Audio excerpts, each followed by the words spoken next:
Wait wait wait, এটা মার্কেটের candy না, এটা হোমমেড র ম্যাঙ্গো ম্যাজিক। এই ক্যান্ডি একবার মুখে দিলে you will forget all market candies. মাত্র 3টি ইনগ্রেডিয়েন্টসে তৈরি একদম ভিন্ন রকম হেলদি টেস্টি সুইটি এই মজাদার ম্যাঙ্গো ক্যান্ডি, যা পছন্দ করবে বাচ্চা থেকে বুড়ো সবাই। র mango, sugar and a little magic touch of colour. Very simple ingredients but result absolutely mind blowing. একটা খেতে যাবেন, তারপর বলবেন লাস্ট ওয়ান, আর 5 মিনিট পর পুরো বয়ম empty. So don't skip, stay till the end because the fresh ফ্লেভারের আজকের আয়োজন কাঁচা আমের ক্যান্ডি। আসসালামু আলাইকুম, আমি মোহাম্মদ ফেরদৌস রহমান আছি আপনাদের সাথে, আর আপনারা আছেন দি ফ্রেশ ফ্লেভারে। Welcome to my channel. নিয়ে নিলাম কাঁচা আম, এটা দেখলে জিভে চলে আসে জল। তবে এখনই জিভের জল ঝরাতে যাবেন না, বিকজ এই র ম্যাঙ্গো আর কিছুক্ষণ পর হয়ে যাবে ভিন্ন কিছু। ও, আমি এখানে 1 কেজি আম নিয়েছি, এর কম কিছুতে নেবেন না, কারণটা একটু পরেই বুঝবেন। প্রথমে আমগুলোকে বাংলা ওয়াশ দিব, কারণ কে জানে এই আমগুলো কোথায় কোথায় পাড়া বেরিয়ে আমার ঘরে এসছে। সো আমি কোনো রিস্ক না নিয়ে ভালো করে ওয়াশ করে নেব। এবার চামড়া তোলার পালা। আরে এই আমগুলো, তাই পিলার দিয়ে এই আমের চামড়া তুলে ফেলবো। ছোট্ট একটি টিপস দেই, আমের স্কিন পিল করার সময় একটু ডিপ করে পিল করবেন, এতে করে আমের ক্যান্ডিগুলো দেখতে যেমন কালচে লাগবে না, আর খেতেও তেতো লাগবে না। দুর্দান্ত এই টিপসের জন্য একটি লাইক কি পেতে পারি? দেখুন আমের আসল চেহারা, কি মায়াবী লুক, তাই না? এবার ওর অনুমতি নিয়ে চাকু দিয়ে মাছ বরাবর ফালি করে ওর ভেতরের এই বীজটি বের করে নেব, কারণ এটা রেসিপিতে থাকলে আমাদের রেসিপির 12টা বাজিয়ে দেবে। এবারে আমগুলোকে লম্বা লম্বি করে কেটে নিয়েছি। এইখানে আরো একটি টিপ শেয়ার করি। আমগুলোকে স্লাইস করার সময় খুব বেশি মোটা না, আবার খুব বেশি পাতলা না, এরকম স্লাইস করবেন।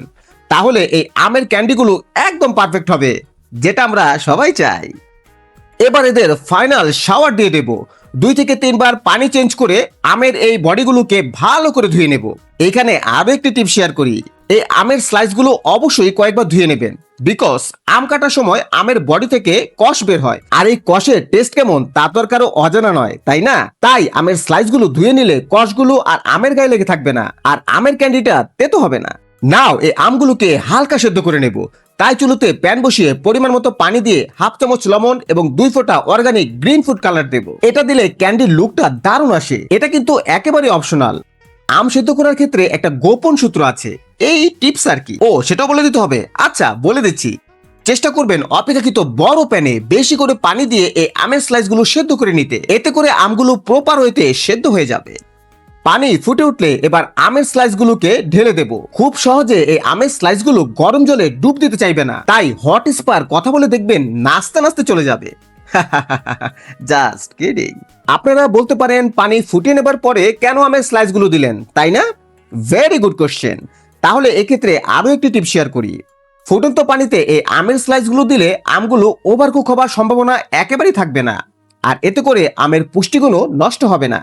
আমগুলো কিন্তু আমি মাত্র 2 থেকে 3 মিনিট সেদ্ধ করব। আপনারা এর বেশি 1 সেকেন্ডও রাখবেন না, কারণ ওভারকুক হলে এই আমগুলো দিয়ে ক্যান্ডি নয়, আমের ভর্তা খেতে হবে। খুব আলতো হাতে একটি স্পুন দিয়ে নেড়ে চেড়ে দেব এবং চেক করে নেব আমগুলো সেদ্ধ হয়েছে কিনা। আমার আমের স্লাইসগুলো সেদ্ধ হয়েছে, তাই এখন এর গায়ের পানি ঝরাতে স্ট্রেনারে রেখে এক্সট্রা পানি ঝরিয়ে একটি বাটিতে তুলে নেব। This step is very important. এই আমের স্লাইসগুলো গরম থাকতে থাকতেই এর মুখকে মিষ্টি করতে 1.5 কাপ পরিমাণ চিনি দিয়ে দেব, আর খুব আলতো হাতে এই চিনিগুলো মিশিয়ে নেব।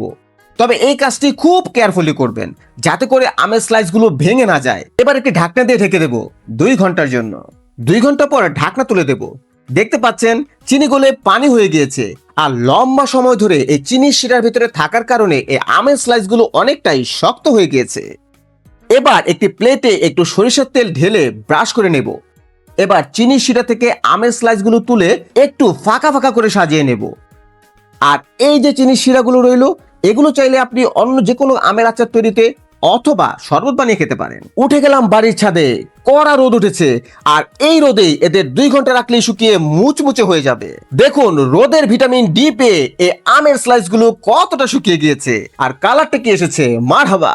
1/2 কাপ পরিমাণ চিনি আমি মিক্সচার জারে দিয়ে আগে এরকম পাউডার করে নিয়েছিলাম। এবার এই চিনির পাউডারটি আমি আমের স্লাইসগুলোর উপর দিয়ে ভালো করে মিশিয়ে নেব।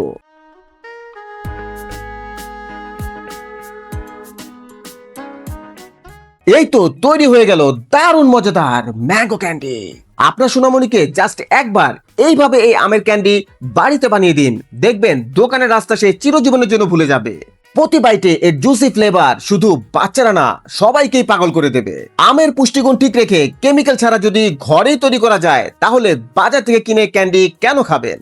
মজাদার এই ম্যাঙ্গো ক্যান্ডি রেসিপি আপনাদের কেমন লাগলো কমেন্ট করে জানিয়ে দিন দ্রুত। আর আপনি যদি আমার এই চ্যানেলে নতুন হয়ে থাকেন, তাহলে আমার এই চ্যানেলটি সাবস্ক্রাইব করে পাশে থাকা বেল বাটনটি বাজালে আমি চলে আসবো আপনার রসি ঘরে।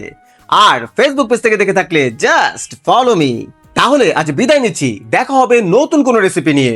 ততক্ষণ পর্যন্ত ভালো থাকুন, সুস্থ থাকুন, নিরাপদে থাকুন আর দি ফ্রেশ ফ্লেভারের সাথে থাকুন। আল্লাহ হাফেজ।